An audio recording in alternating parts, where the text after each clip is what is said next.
Papers అన్నీ కూడా. అది నేను తీసుకున్నది కూడా పట్టా ల్యాండ్ అండి. ఓకే అమ్మా. ఇప్పుడు స్టే ఆర్డర్ కూడా వచ్చింది. మీరు చెప్పండి, పర్లేదు, మీరు చెప్పండి. స్టే ఆర్డర్ కూడా తీసుకొచ్చారు. ఆ దాంట్లో తీసుకున్న దాన్ని పిల్లలు ఇప్పుడు నా దగ్గర 7 మెంబర్స్ ఉన్నారు. ఇలాంటి బాబు ఇంకో కొంచెం బాగా ఇదైన పిల్లలు కూడా 7 మెంబర్స్ ఉన్నారు. ఉంటుండగా అది ఆశ్రమము చూడండి అన్నా కూడా బయటికి ఈడ్చేసి, ఈ పిల్లడు చావబతుకులైపోయిందండి ఆ రోజు. బయటికి ఈడ్చేసి పడేసి పడగొట్టేశారు. వాటర్ సంపు కూడా తీసి పడేశారండి హైదరాబాద్లో. ఇంక అసలు మమ్మల్ని నుంచొని ఇవ్వకుండా చేసి ఇవాళ రోజుని ఆ రోజుని బాబుకి సీరియస్ అయిన వల్లని ఆ ఒక రూమ్ ఉంచారు. పక్కనున్న ఆశ్రమం రూమ్ లాంటిది అది పడగొట్టేశారు. చుట్టూరు కాంపౌండ్ పడగొట్టేశారు. ఇంకా అసలు ఏదీ లేకుండా చేశారు సార్.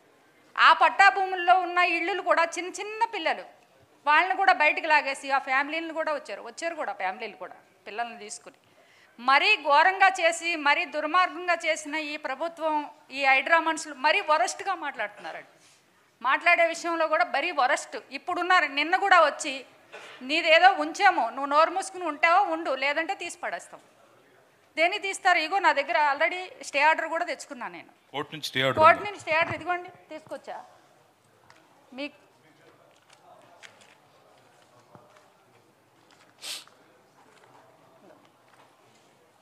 హైకోర్టు నుంచి తీసుకొచ్చాను.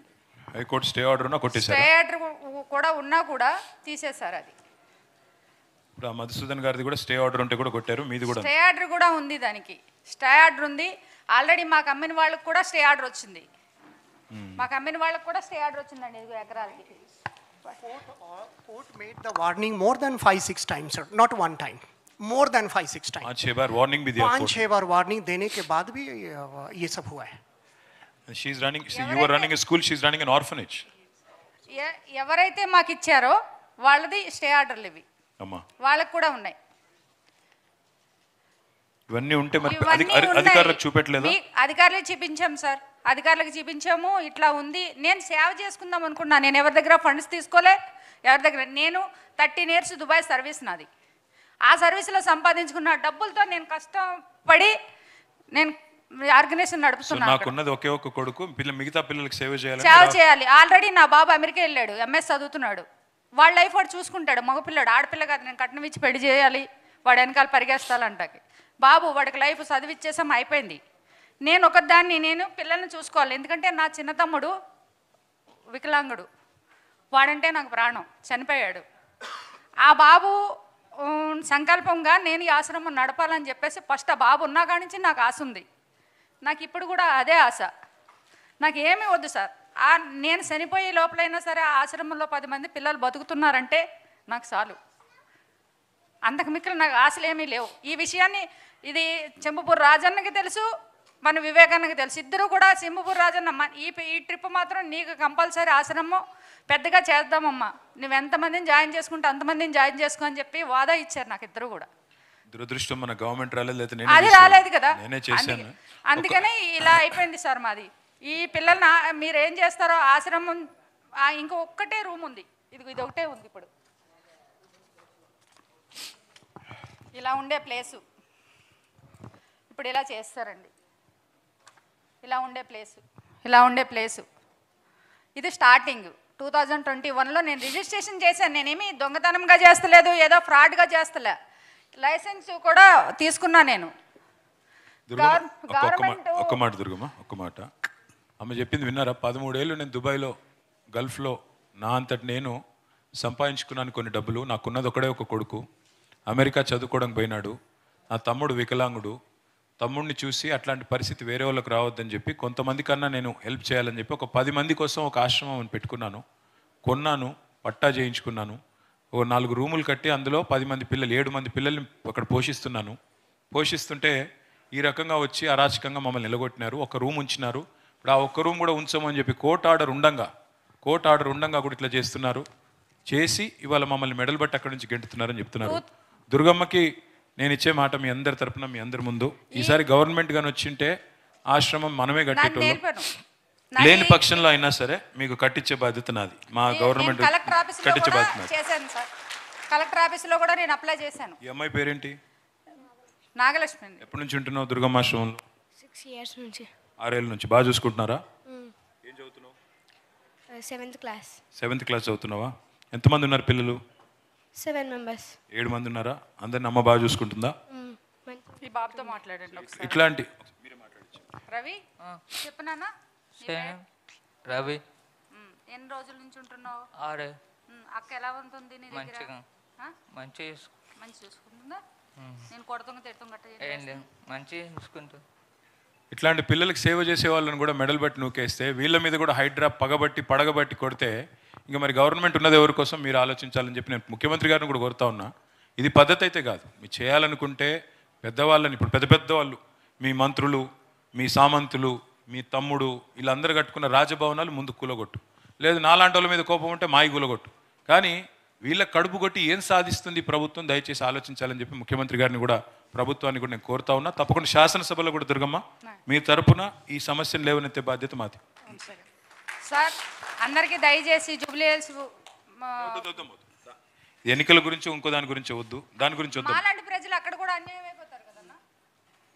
మాలాంటి ప్రజలు కూడా అక్కడ జూబ్లీహిల్స్లో కూడా ఈ ఆశ్రమం విషయంలో నాలాంటి వాళ్ళు ఎవరన్నా ఉంటే మీరు దయించి మన పార్టీ బీఆర్ఎస్కి ఏదో ఒకటి చేసి మీరు నెగ్గించే ప్రదేశం చేయాలని చెప్పేసి నాలాంటి ప్రజలు ఎవరైనా ఉంటే మాత్రం కంపల్సరీ కోరుకుంటున్నాను నేను. Thank you. ఇంకొక మాట అమ్మా, మన రవి కూకట్పల్లి నుంచి రవి వచ్చారు. ఇది తీసుకోండి అమ్మా, మీ పేపర్లు తీసుకోండి. మెల్లిగా బాబుని జాగ్రత్తగా తీసుకెళ్ళి. రవి కూకట్పల్లి నుంచి వచ్చున్నారా? ఎక్కడున్నారు? ఈ లోపల ప్రతీక్ శర్మ బేగం బజార్ వారిది కూడా ప్రతీక్ కాపే. ఆ ప్రతీక్ శర్మ గారిది ఫ్యాక్టరీ ఉంది, ఆయన ఫ్యాక్టరీ కూడా కొట్టారు. శర్మాజీ आप बोलिए. गवर्नमेंट से कुछ भी लेना देना नहीं है सर. फर्स्ट टाइम हम लोग ऐसा सामने आना पड़ रहा. फैक्ट्री डेमोलिश होके कुछ 1.5 साल हो गए. 31 अगस्त को हम लोग की फैक्ट्री डेमोलिश करे थे विदाउट एनी नोटिस. किस वजह से करे थे? FTL लैंड है करके. हाँ, उसमें कोई नोटिस मिला आपको? नहीं मिला सर. कोई भी 30 अगस्त के दिन 30 अगस्त के आप दिन. उनके माता जी हैं? हाँ भाई जी, ऐसा हाय. भी है. क्या कैसी फैक्ट्री, क्या चलाते थे? हम लोग पैकेज ड्रिंकिंग वाटर. और कितने लोगों को आप रोजगार देते थे? 18 लोग थे सर. 18 लोग. कब से चल रही थी फैक्ट्री? 2017 में मैं फैक्ट्री स्टार्ट करा था बहादुरपुरा पे फर्स्ट. जी. बहादुरपुरा पे रोड वाइंडिंग आने से मैं वहाँ पे खुशी गगनपाड़ में मैं डेवलपमेंट के लिए, फ्लाईओवर के लिए मैं वहाँ से चले गया था दूसरी जगह. जी. वहाँ पे जाने के बाद में 30 तारीख के दिन रात को सुबह फैक्ट्री 8 o'clock को फ़ोन आया कि आपकी फैक्ट्री के लेबर्स का फ़ोन आया कि फैक्ट्री आपकी ऐसा बच्चे खाना खा रहे थे. పిల్లలు అన్నం తింటున్నారు ఫ్యాక్టరీలో. తింటుంటే వాళ్ళందరినీ మెడల్ బట్టి నూకేసి కూలగొట్టేసినారు. నోటీస్ లేదు, ఏమీ లేదు. ఇక వాళ్ళందరినీ మెడల్ బట్టి నూకేసి చేస్తున్నారు. 8 o'clock फोन किया और कितने बजे तक तोड़ दिया? सेम उसी रात को? रात दिन है साहब, दिन में एक दिनी घंटे में? का टाइम. फैक्ट्री मशीन निकालने को टाइम नहीं दिया साहब. आप लाइव देख सकते, लाइव आया था पूरा, आप देख सकते हैं. ఫ్యాక్టరీలో ఉండే మెషిన్ కూడా తీసుకోనికి టైం ఇవ్వకుండా కొట్టి పారేసిండ్రు. 18 మంది కడుపు మీద కొట్టినారు. बाद में छोटे उम्र में हम इतना काम कर रहे, छोटे उम्र में हम इतना काम कर रहे, लोगों को रोजगार दे रहे, कुछ लेना देना नहीं है, कुछ भी नहीं. पूरा टैक्स बरोबर रहेगा, सब लाइसेंस पूरे बरोबर. जी. आप कितने साल हिम्मत से नहीं हो रही साहब आगे काम करने की. 25 ईयर्स से ही वाटर बिजनेस में है सर. उसी में? ये रिवार्ड मिला हम लोग को. जी. 6th जनरेशन हम लोग का हैदराबाद में है. हम लोग 25 ईयर्स से ही हम लोग का काम ही पानी देना काम है. हम लोग जी. बहुत छोटे से काम से यहाँ तक हम लोग एक छोटे से पिताजी क्या करते थे आपके? पिताजी स्टार्ट करके दिए थे हम अच्छा, लोग को पिताजी काम भी. वही हम लोग कंटिन्यू करते यहाँ तक ले. काम करे, पूरा लोगों को सप्लाई करे. अभी कहाँ से चला रहे हो? अभी तो नहीं है सर. अभी यहाँ अभी दूसरी फैक्ट्री का भी हिम्मत नहीं है उतनी, और लॉस बहुत ज़्यादा हो गया. बैंक EMI से अपने मेरे को भी साथ में वो साहब बोले जैसा कि विदाउट नोटिस, और मेरे भाई को भी कैंसर है, मैं इसको भी देखना और फैमिली भी देखना. एक थोड़ा टाइम देते तो रॉ मटेरियल का आप करो, डेवलपमेंट करो, आप आराम से करो काम. नोटिस दियो सामने वाले के. निकाल दिए साहब हमारे को पुलिस वाले, बाहर निकलो बोल के. हम बोले हमारा सामान तो भी निकालने दो, बोले तो कोई जरूरत नहीं है, हाथ भी नहीं लगाना तुम लोग बोल के. ऐसा बोले, बहुत रिक्वेस्ट करे साहब हम लोग, बहुत करे, बहुत लॉस हुआ हम लोग. उनको बोलो बहुत, मेरे लड़के को कैंसर, उसका भी अब डरिए मत, कैंसर का इलाज करवा देंगे। कैंसर अभी जवान बच्चा है, नहीं जवान बच्चा है, उसको कुछ नहीं होगा, बेफिक्र रहिए, उसको कुछ नहीं होगा। धक्का दे दिए पुलिस वाले हम लोग। हमको बोलो सुबह से शाम हो गए, एक कप चाय भी कोई देने वाला नहीं है। बिस्किट लेके मेरे लड़के के लिए आए तो वो लोग हमको भी कोई अंदर आने नहीं दिया। रात को 12 बज गए हम लोग को, इतना बारिश हो रहा था बस पूछो लोग को। बोलो ऐसा नहीं करना चाहिए था उन लोगों को। जी అమ్మ, మా ఫ్యాక్టరీలో మా 6 జనరేషన్స్ 6 తరాల నుంచి నడుపుతున్నాము ఫ్యాక్టరీ. మాకు కూలగొట్టి ఎల్లగొట్టి మెడలను కెలగొట్టినారు, తినేటోళ్ళం కూడా ఎలగొట్టినారు, దినమంతా ఆగం చేసినారు. కనీసం అక్కడ లోపల సామాన్లు తీసుకొని లేదు, మెషిన్లు తీసుకొని లేదని వాళ్ళ మదర్ గారు. అదేవిధంగా అబ్బాయికి ఇంకొక అబ్బాయి క్యాన్సర్ ఉంది, అటు ఆయనను చూసుకోవాలి. ఇప్పుడు మా ఫ్యాక్టరీ కూలగొట్టిరు, మరి దాని డబ్బులు కూడా మేము కట్టాలి, బ్యాంక్ దగ్గర లోన్ తీసుకున్నాం, ఈఎంఐ కట్టాలి, అది ఇది రెండు చూసుకుంటున్నామని ప్రతీక్ శర్మ గారు. ఆప్కా క్యా నామ్ హై? వరుణ్ శర్మ. ఆప్కే మేడం? సంగీత శర్మ గారు, వరుణ్ శర్మ గారు, ప్రతీక్ శర్మ గారు. వాళ్ళ 6 తరాల నుంచి చేస్తున్న వ్యాపారం మమ్మల్ని మెడల్ బట్టి నొక్కుతున్నారు. ఇది పద్ధతి కాదు అని వారు చెప్తా ఉన్నారు. नोटिस मैं देखता हूँ, मैं अलग से बैठ के देखता हूँ, मैं अलग से बैठ के देखता हूँ, मैं मदद करूंगा बिल्कुल। और कोर्ट गए आप? नहीं, हिम्मत नहीं है? हिम्मत क्यों नहीं है? काम धंधा पानी का है, कल के दिन कुछ कोई कर दिया करा दिया, किसी का भरोसा नहीं। इतना बड़ा काम करे तो आगे क्या होंगे? हिम्मत क्यों नहीं है? कोर्ट जाने में क्या अब एक दिन के अंदर जब फैक्ट्री आप सुबह 8 बजे आप एक ओनर थे, फिर उसके बाद में नहीं, आपका पर अगर सब इंसाफ demolish के लिए कर नहीं दिए। लड़ेंगे, नहीं इंसाफ के लिए नहीं लड़ेंगे तो कैसा फिर? अब हम है ना आपके साथ, हम देंगे लॉयर आपको देंगे, आप लड़िए, अब लड़ ऐसा तो आदमी लीजिए। से लड़ना बोले तो क्या आएगा साहब? आप देखो सुबह आके सब उठा के ले जाओ 1.5 साल हो गया। वरुण कोई एक response बात नहीं बोलता हूँ, वरुण प्रतीक एक बात बोलता हूँ, एक जिंदगी है, एक बार मरना है, हर दिन नहीं मरना है, ठीक है? तो लड़ना जरूरी है, जब नाइंसाफी होती है ना, लड़ना जरूरी है। नहीं लड़ेंगे तो कैसा? आप जैसे बाकी लोग आप रहेंगे। बोले जैसा साहब नाइंसाफी है। हर चीज तो लड़ना रखने है ना। के बाद में, हर लाइसेंस रखने के पेपर रखने के बाद में वो, और ऐसी अभी इमेज बन गई मार्केट में कि हम लोग कोई इलीगल लैंड पे जाके बिजनेस करे, हम लोग कोई लैंड ग्रैबर है, हम लोग जाके वहाँ पे बिजनेस करे, वैसी इमेज हम लोग की बने हुई है। ये तो चोर है, इन्हों लैंड ग्रैबिंग इसीलिए करके लड़ना चाहिए, दाग जब लगती है ना इसीलिए लड़ना चाहिए, हक के लिए लड़ना चाहिए, इंसाफ के लिए लड़ना चाहिए। गलत नहीं कर रहे आप लोग, तो मैं आपको पूरा लीगल सपोर्ट दूंगा, आप लड़िए जरूर, मैं आपको पूरा टीम दूंगा, आप लड़िए, देखते हैं क्या किया जा सकता है और कैसे आपको इंसाफ मिलेगा। हम लड़ेंगे आपके साथ, बस अब आप ठीक है ना? नहीं, जो एक डरो मत, हम है ना। 4th जनरेशन से जो डिग्निटी से हम लोग काम करे, हाँ बेटा, जो एक इज्जत के लिए लड़ना होगा ना। टैग वर्ड लिए मार्केट में पानी वाला, हम लोग का शर्मा नाम नहीं लगा के पानी वाले नाम लगाते हैं। जी संगीता जी, मैं आपके बच्चों के साथ ठहरूंगा अम्मा, मैं लड़ूंगा उनके साथ, इंसाफ के लिए लड़ूंगा, हक के लिए लड़ूंगा, बेफिक्र रहिए आप, बेफिक्र रहिए बेटा, థ్యాంక్ యూ। ఆఖరికి వెంకటమ్మ గారు, గాజుల రామారం, వెంకటమ్మ గారు వచ్చినారా? వెంకటమ్మ గారు, ఆమె కూడా గాజుల రామారం. ఒక్క నిమిషం అమ్మాయిని రానియండి. రామ్మ, మీరు వెంకటమ్మ గారా? కూర్చో కూర్చో. ఏమైంది వెంకటమ్మ? కూర్చోమ్మా. మైక్ దగ్గర పెట్టుకోండి, చెప్పండి ఏం జరిగింది, ఏమేమైంది మీతో చెప్పండి. నువ్వు ఇటు రా తల్లి, పక్కకు. ఇళ్ళన్నీ పడేసిరు సార్, అమ్మా ఇళ్ళన్నీ పడేసిరు. ఇండ్లు పడేసిండ్రు. ఎప్పుడు? ఆయన ఉన్నప్పుడు ఒకసారి పడేసి బిడ్డనా? ఏమవుతుంది తను? పక్కింటాము సార్. పక్కింటామేనా? అచ్చా, మీరు కూడా అదే బస్తీలో ఉంటారు. ఎన్ని రోజుల నుంచి ఉంటారు మీరు ఆడ? మేము 10 ఏళ్ళ నుంచి 10 ఏళ్ళ నుంచి ఉన్నారు. మరి సడన్ గా ఏమైనా కాగితం గీతం ఏమైనా పంపిర్రా మీకు? లేక ఏ ఇన్ఫర్మేషన్ ఏం ఇన్ఫర్మేషన్ లేదు, నోటీస్ లేదు, ఏం లేదా? ఏం లేదు సార్. ఎగ్దమ్ వచ్చి కొట్టేసిరా? కొట్టి 4:30కు డ్యూటీకి పోతా సార్, సిపి పని చేస్తా. మీరు జిహెచ్ఎంసీలో పని చేస్తారా? ఏం పని చేస్తారు మీరు? సిపి పని చేస్తా. స్వీపింగ్ పని చేస్తారు. అయితే ఆటో స్టాండ్ కాడ దేందనార్ బస్ స్టాప్ కాడ కనబడ్డారు వ్యాన్లల్లో పోలీసు సార్. అది చూసేసి రిటర్న్ వచ్చేసి సార్. అమ్మా, వచ్చే వరకే కరెంట్ పోల్ కట్ చేసి చూస్తున్నా, కరెంట్ పోల్ కట్ చేసేసారు. అమ్మా, సీన్ చూస్తూనే ఉన్నా, ఫోన్ చేద్దామంటే నంబర్ లేదు మా వాళ్ళది. అమ్మా, ఇంకా ఒక్కళ్ళ ఫోన్ నెంబర్ ఉంటే చేసేసిన. అందరు లేచారు. 3 గంటల నుంచే ఫోన్లు వస్తున్నాయి వాళ్ళకి. నాకు తెలియక నేను డ్యూటీకి వెళ్ళిన. అమ్మా, బస్ స్టాప్ కాడ ఎదురుపడ్డారు, మళ్ళీ చూసి ఎదురుపడ్డారు. రిటర్న్ వచ్చేసిన సార్. అమ్మా, రిటర్న్ వచ్చేసే వరకు అందరు లేచిండ్రు. వచ్చి ఎక్కడ వాళ్ళని అక్కడ గుంచి పడేసి ఇంట్లో పడేసారు సార్ మొత్తం.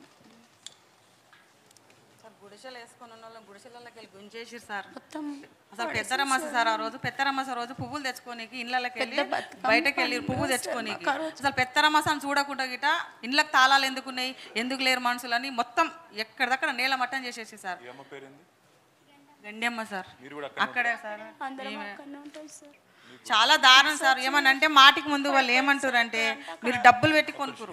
ఏమైంది కాల్ చేయికి ఏమైంది పిడిసి వచ్చారు కొట్టిండ్రు పోలీసు లేడీ పోలీసు పుండు ఎందుకు బంద్ కాలే పడిపోతా అప్పుడప్పుడు పుండు ఎందుకు బంద్ కాలే కింద బంద్ అయితే లేదు ఈ హాస్పిటల్ పోయినా బంద్ కాలేదంటే చూపెట్టాలి దవాఖానలో అది ఎందుకంటే అది సెప్టిక్ అవుతుంది లేకపోతే అప్పుడు వస్తుంది పోతున్నా సార్ హాస్పిటల్కి.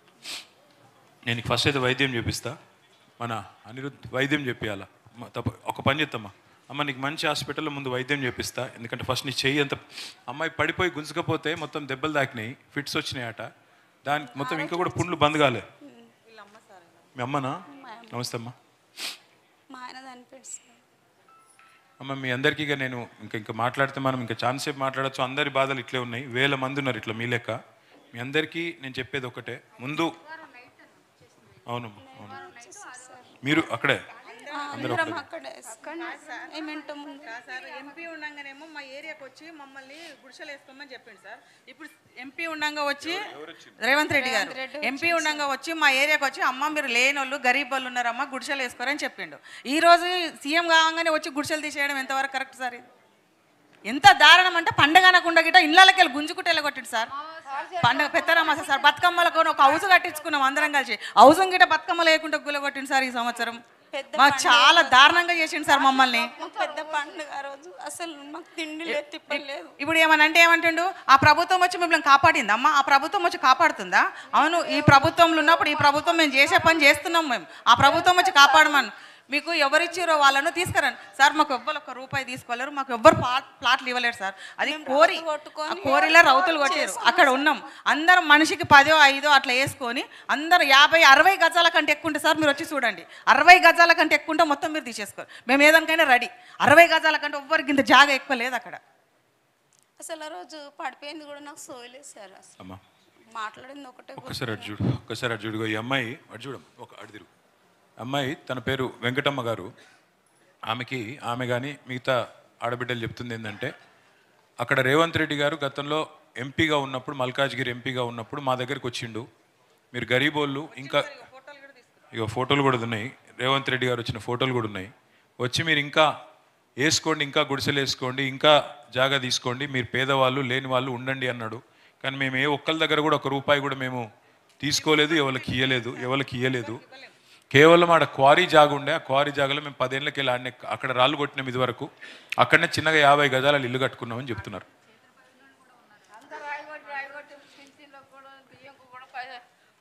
ఏర్లు వస్తలేవు నాయన ఏర్లు వస్తలేవు మాకు కంకర కొట్టి అరిగిపోయినాయి మొత్తము.